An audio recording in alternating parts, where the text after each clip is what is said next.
Daddy, ano yung toy mo? RC excavator. Wow. Meron pa siyang kamalit. Bukod dito sa pangko na nakalagay sa kanya. Wow. Dito sa likod. Yeah.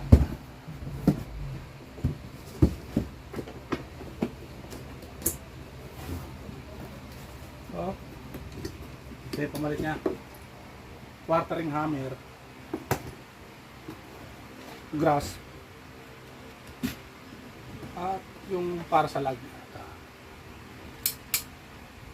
Ito yung sa motor. Sa charger tsaka sa battery. Tapos, uy, nahulog. Ano yan? Yung mga tornilyo niya nandito. Screwdriver. Screwdriver tsaka itong tornilyo ito.